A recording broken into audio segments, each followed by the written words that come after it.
The announcement came at Sunday brunch. Mom stood at the head of the table, champagne glass raised, wearing the smile she reserved for moments she believed showcased her maternal brilliance. My sister Emily sat beside her, practically glowing. Dad was already calculating his golf trip funding. Your properties were just sitting there, Mom continued as if explaining why she'd borrowed my car. All that equity doing nothing. Emily deserves her dream wedding. She detailed it like a PowerPoint presentation. $85,000 for the venue, $52,000 for catering, $41,000 for the dress and photographer, $62,000 for the honeymoon suite in Bali booked for 2 weeks. Emily hugged her.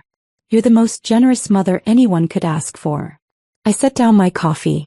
The cup made a soft clink against the saucer. That small sound somehow louder than it should have been. Which 6 properties? Mom waved dismissively. The little rentals. The ones you're always complaining about. I made them useful. He pulled out a folder proud. 6 refinancing statements. 6 different banks. Each showed my signature, or what was supposed to be my signature. Approving cash-out refinances totaling $240,000. My brother Marcus laughed. Finally, someone put your real estate hobby to good use. I looked at the signatures. They were close. Too close for someone who hadn't studied my handwriting.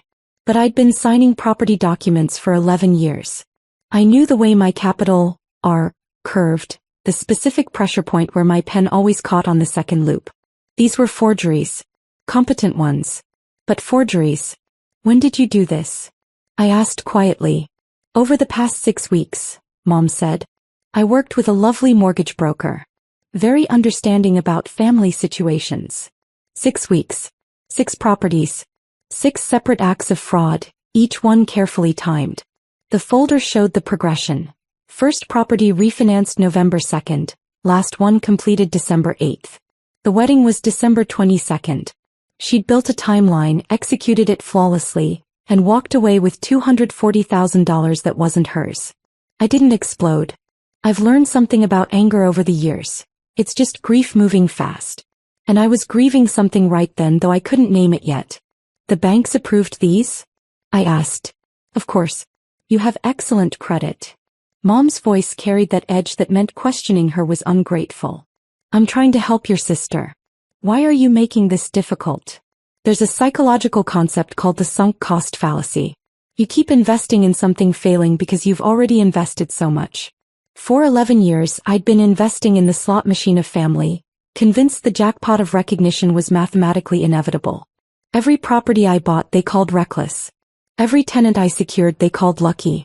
Every mortgage I paid off early they called showing off. Property 1. A small duplex in 2014. Dad said, real estate isn't for women like you. You'll be taken advantage of. I was 23. Property 2. A 4-unit apartment building in 2016. Mom said, find a good husband. That's a woman's real job. The building's value doubled in 3 years. Property 3. A commercial space in 2018. Marcus said, you're pretending to be successful. It's embarrassing. My tenant was a physical therapy practice with a 10-year lease. Property 4. Another duplex in 2019. Emily said, when you fail, don't expect me to help you. I'd paid cash. Property 5. A small office building in 2021. Dad said, stop this nonsense before you lose everything. The building was 98% occupied. Property 6. A triplex in 2023.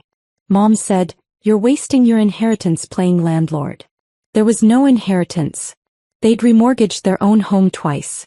Each property represented years of 70-hour work weeks, of skipped vacations, of learning commercial codes and tenant law and property management until I could recite statutes in my sleep. Each property was a brick in a fortress I'd built against their dismissal. And Mom had just refinanced them like they were hers. I stood up. I need to make some calls. Don't ruin your sister's wedding over your ego, Mom snapped. The irony was so sharp it could draw blood. My ego. Not her fraud. My ego. I drove home in silence. The December air was cold enough to sting, sharp and clarifying. My phone sat in the passenger seat. I didn't touch it yet. There's a moment in every person's life when they decide. Not who they want to be but who they refuse to become. I'd had mine years ago in my father's living room when he said, "Investing in you would be a waste." That was when I understood I would rely on no one. At home, I opened my laptop and pulled up my property management files. Each property had its own folder. Original purchase agreements, mortgage documents, tenant leases, inspection reports, insurance policies. 11 years of documentation. I pulled my actual signatures from the original mortgages. Photographed them. Then photographed Mom's forgeries. Laid them side by side. The differences were microscopic but definitive. The angle of my R, the pressure on my N, the spacing in my middle name. Then I called my attorney, Sarah Chin. We'd worked together since Property 2. She'd reviewed every purchase agreement, every lease, every easement dispute. "I need document analysis," I said. "Potential mortgage fraud." Sarah was silent for 3 seconds. Then, "Send me everything." I sent her the files. 47 pages of evidence. She called back in an hour. "This is federal fraud," Sarah said, her voice measured. "Each refinance is a separate count. We're looking at bank fraud, wire fraud, identity theft. Do you want to proceed?" "I want to understand my options." Option 1. Report it immediately. Banks freeze the funds, criminal investigation opens, your mother faces charges. Option 2. Civil recovery, sue for damages and costs. Option 3. Do nothing, absorb the loss. I thought about option 3. Absorb $240,000 in unauthorized debt. Let Emily have her wedding. Keep the family peace. Be the bigger person. Then I thought about the ghost ledger, the emotional accounting beyond money. Thanksgiving 2018. Emily's engagement announcement got 42 minutes of celebration. My first building purchase got, "That's nice, dear." Christmas 2019. I missed the holiday because a pipe burst in Property 3. Mom said I was choosing buildings over family. She never asked if I was okay. Birthday 2021. I turned 30. Emily's friend asked what I did. Before I could answer, Marcus said, "She plays landlord." It's adorable. Every family photo where I was cropped out or positioned at the edge. Every achievement dismissed. Every risk mocked. The cost wasn't money. It was selfhood, eroded so gradually I'd barely noticed. Option 1, I said. File everything. Sarah filed the reports Monday morning, December 16th. 6 different banks. 6 different fraud departments. Each one received copies of my original signatures, the forged documents, the timeline, and my sworn statement that I had never authorized any refinancing. The calls started Tuesday, December 17th at 9:47 a.m. Mom's cell phone rang. First National Bank Fraud Investigation Department. She answered cheerfully, probably thinking it was about Emily's catering deposit. 9:51 a.m. Second call. Community Trust Bank. 9:54 a.m. Third call. Regional Savings and Loan. By 10:03 a.m., all 6 banks had called. Same script, different voices. This is the fraud department. We've received notification of unauthorized signatures on refinancing documents. All funds are frozen pending investigation. Full cooperation required within 24 hours. Mom called me at 10:07 a.m. They're saying it's fraud. Tell them you approved it. I didn't approve anything, I said. You're doing this to hurt Emily. Her voice cracked on my sister's name, that little tell when she was trying not to cry but needed everyone to know she was close. I'm doing this because you committed fraud. It's family money. Those properties should be shared. There was the core belief that had driven everything. My assets were family assets. My success was their success. Boundaries were selfishness. The properties are in my name, I said. The mortgages are in my name. You forged my signature 6 times on federal documents. She hung up. The procedural justice system moved with bureaucratic precision. Each step was its own small satisfaction. Watching a machine designed to catch exactly this kind of fraud do exactly what it was built to do. December 17th, 2 p.m. 6 banks submitted their findings to their respective fraud departments.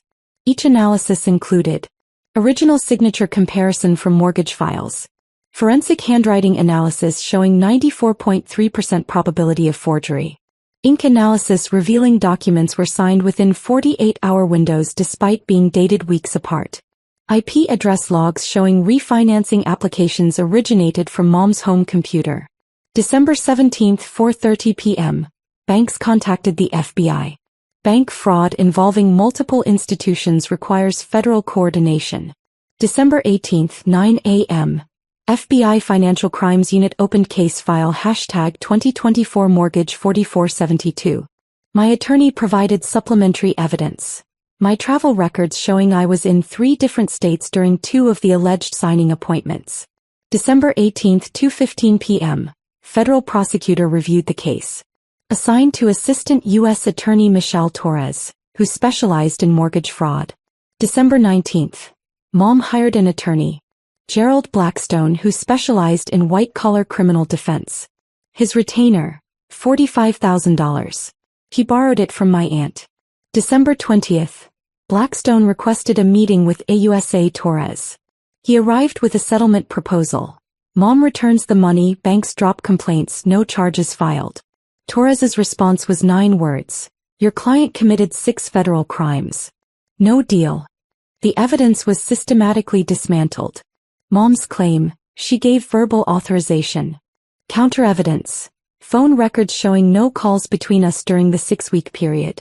Text messages showing I asked about family plans and received vague responses. Mom's claim, she benefited from family generosity for years. Counter evidence. My financial records showing I'd loaned family members $47,000 over the past decade. None repaid. Mom's claim, the mortgage broker said it was fine for family to sign. Counter evidence. The broker's license was revoked in 2019 for similar schemes. Mom had found him through a Facebook group called Creative Real Estate Solutions. Mom's claim, she's wealthy, she can afford it. Counter evidence. Each property was mortgaged against itself to fund the next purchase. The refinancing added $240,000 in new debt across 6 properties, destroying my debt-to-income ratio and blocking future acquisitions. December 21, 3:47 p.m. AUSA Torres filed formal charges. 6 counts of bank fraud, 6 counts of wire fraud, 1 count of aggravated identity theft. The wedding was December 22nd. Emily called me at 11 p.m. on December 21st. You're destroying our family over money. I'm not destroying anything, I said. Mom committed crimes. She was helping me. Can't you just let this go? Can you ask her to return the $240,000? Silence. Then, she spent it. I know. So what am I supposed to do? Cancel the wedding. The venue was paid. The caterer was paid. The photographer was paid. The dress was altered. 217 guests had travel arrangements. Emily and her fiancé had taken their 2-week vacation time. That's not my problem, I said. She called me a word I won't repeat. Then hung up. The wedding happened. I wasn't invited. I heard it was beautiful. The venue overlooked the harbor. The catering was exceptional. The dress was from a boutique in Paris. The photos were magazine quality. It cost $240,000 of my equity. January 8th. Mom's arraignment. She pleaded not guilty. Dad sat in the gallery looking 10 years older. Marcus didn't attend. Emily was in Bali. January 15th. Pretrial conference. Blackstone tried another settlement angle. Mom's age 62. Her clean record, her role as a mother and grandmother-to-be. Torres. She committed sophisticated fraud across 6 financial institutions. She researched mortgage brokers, forged documents, and concealed the crime for 6 weeks. This wasn't impulse. It was calculation. February 3rd. Blackstone advised Mom to take a plea. The evidence was overwhelming. 6 banks had forensic documentation. The FBI had her computer showing deleted searches for how to copy someone's signature and can family refinance property. February 10th. Mom pleaded guilty to 3 counts of bank fraud in exchange for dismissal of remaining charges. Sentencing scheduled for April. The family group chat exploded. Marcus, you sent our mother to prison for a wedding. Dad, I hope you're proud of yourself. Emily, you're dead to me. I muted the chat. Then I blocked them all. April 15th. Sentencing. Judge Richard Walton presided. He reviewed the case file, asked Mom if she wanted to make a statement. She did. She cried. She talked about family, about wanting to give her daughter a perfect wedding, about not understanding the severity of her actions. Judge Walton listened. Then he said, "You forged your daughter's signature 6 times on federal documents. You researched how to commit this fraud. You spent $240,000 that wasn't yours. You showed no remorse until facing consequences. This was financial abuse of your own child."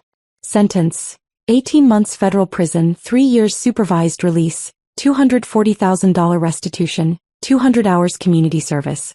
Mom's attorney requested she remain free pending appeal. Denied.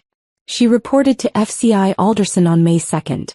The restitution is being garnished from Mom and Dad's Social Security at $847 per month. At that rate, they'll finish paying in 23 years. They're 62 and 65.